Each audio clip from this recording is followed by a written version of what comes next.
राज्यातील 29 महानगरपालिका निवडणुकांचे निकाल नुकतेच जाहीर झाले आहेत। त्यानंतर महापौर पदासाठीचे आरक्षण 22 जानेवारी रोजी जाहीर करण्यात आले। हे आरक्षण लॉटरी पद्धतीने काढण्यात आले, ज्यामुळे प्रत्येक महानगरपालिकेत कोणत्या प्रकारच्या उमेदवाराला महापौर पदासाठी अर्ज करता येईल हे निश्चित झालंय। या लॉटरीच्या निकालानुसार 29 महापालिकांपैकी 15 शहरांमध्ये महिला महापौर विराजमान होणार आहे, हे चित्र स्पष्ट झालंय। यामुळे महिलांच्या नेतृत्वाला प्रोत्साहन मिळण्यास तसेच महिलांना देखील समान संधी दिली जात आहे। या आरक्षणामुळे आगामी महापौर पदाच्या निवडणुकीत महिलांचा सहभाग निश्चित राहणार आहे।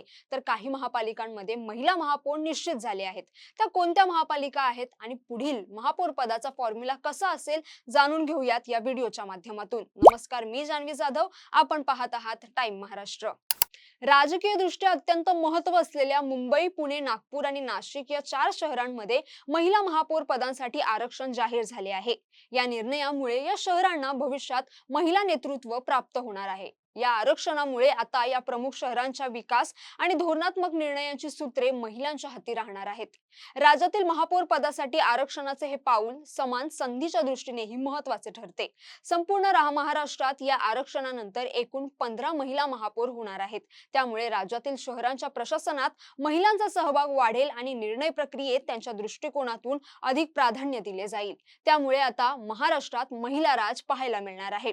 एकूणच पाहायला गेलं तर महापालिकेच्या सत्ता स्थापनेचा काही भागातील सस्पेन्स अखेर संपला असून अकोल्यातील महापालिकेच्या सत्ता स्थापनेत भाजपने राजकीय रणनीतीचा वापर करून महापालिकेत आपली सत्ता प्रस्थापित केली आहे। आज झालेल्या महापौर आणि उपमहापौर पदाच्या निवडणुकीत भाजपचा शारदा खेडकर यांची महापौरपदी निवड झाली, तर उपमहापौरपदी अमोल गोगे विजयी ठरले आहेत। या निकालामुळे अकोल्याच्या राजकारणात मोठा पॉलिटिकल ट्विस्ट निर्माण झाला असून विरोधकांचे सर्वच अंदाज फॉल ठरले आहेत।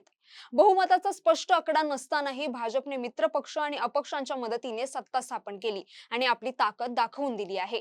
त्याचबरोबर ठाणे महापालिकेच्या महापौर पदासाठी शिवसेना शिंदे गटाच्या नगरसेविका शर्मिला पिंपळोलकर गायकवाड यांचे नाव जाहीर करण्यात आले आहे, तर उपमहापौर पदासाठी भाजपच्या कृष्णा पाटील यांची निवड करण्यात आली आहे। दोन्ही नावांची घोषणा महापौर दालनात उपमुख्यमंत्री एकनाथ शिंदे यांच्या उपस्थितीत करण्यात आली।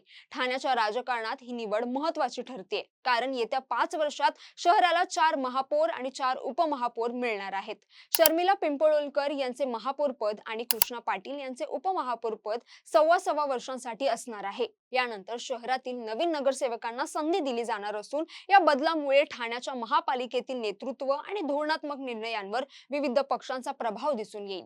ही रणनीती शहरातील राजकीय संतुलन राखण्यासाठी आणि नेतृत्वात नव्या चेहऱ्यांना संधी देण्यासाठी आखली गेली आहे।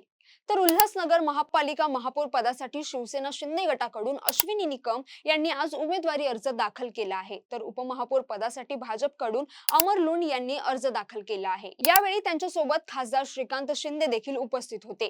केंद्रात एनडीएचं सरकार आणि राज्यात महायुतीचं सरकार आहे। उल्हासनगरात महायुतीचे सरकार बसले पाहिजे ही प्रत्येक कार्यकर्त्यांची इच्छा होती, असं यावेळी श्रीकांत शिंदे म्हणालेत। केंद्रामध्ये एनडीएचं सरकार आहे। माननीय या देशाचे यशस्वी प्रधानमंत्री नरेंद्र मोदीजींच्या नेतृत्वाखाली या देशामध्ये एनडीएचं सरकार, त्याचबरोबर राज्यामध्ये देखील महायुतीचं सरकार, माननीय मुख्यमंत्री देवेंद्र फडणवीस साहेब असतील, उपमुख्यमंत्री एकनाथजी शिंदे साहेब असतील, त्याचबरोबर या उल्हासनगर महानगरपालिकेमध्ये सुद्धा महायुतीचंच सरकार जे आहे, सत्ता जी आहे ती बसली पाहिजे ही इच्छा जी आहे प्रत्येक कार्यकर्त्याची होती।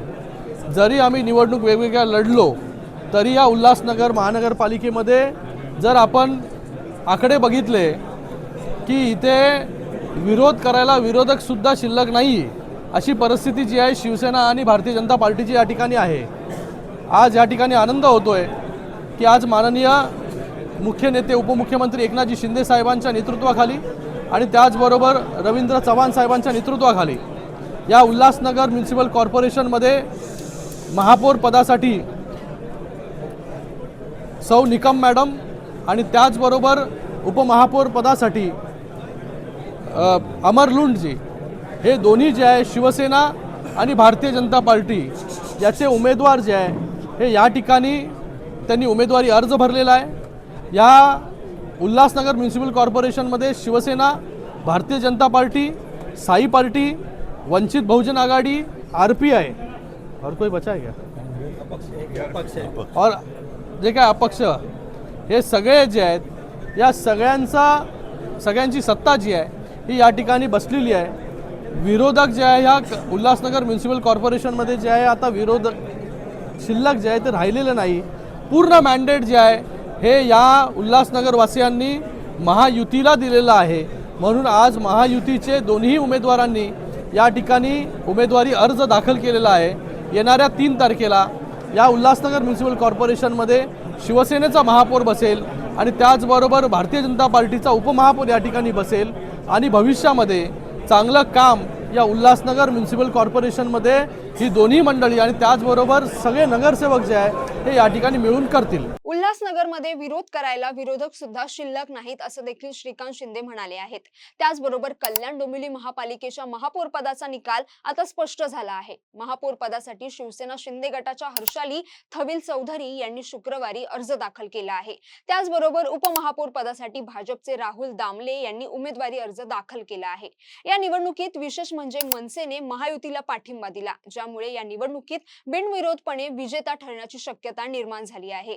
या निवडणुकीचा निकाल कल्याण डोंबिवलीच्या राजकारणासाठी महत्त्वाचा ठरणार आहे, कारण महापौर आणि उपमहापौर पदांवर नेतृत्व ठरल्यानंतर शहरातील प्रशासन आणि विकास धोरणांवर या पक्षांचा प्रभाव दिसून येईल.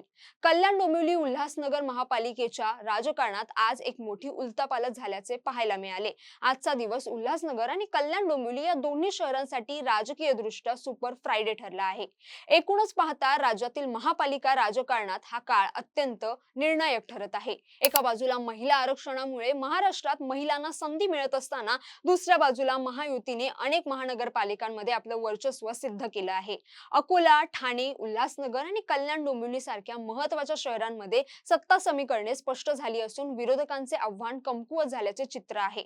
महापौर आणि उपमहापौर पदांवर नेतृत्व ठरल्यानंतर येत्या काळात शहरांचा विकास, प्रशासन आणि धोरणात्मक निर्णय कोणत्या दिशेने जाणार हेही स्पष्ट होणार आहे. महिला नेतृत्व, बदलती सत्ता समीकरणे आणि महायुतीची वाढती ताकद या सगळ्यांमुळे राज्यातील शहरी राजकारणात आता नव्या पर्वात प्रवेश करत असल्याचेही स्पष्टपणे दिसून येत आहे. तर तुम्हाला या प्रकरणाबद्दल काय वाटतं? तुम्हाला हा व्हिडिओ कसा वाटला? आम्हाला नक्की कमेंट करून सांगा. आणि हा व्हिडिओ आवडला असेल तर लाईक आणि शेअर करा आणि चॅनलला सबस्क्राईब करायला विसरू नका. धन्यवाद.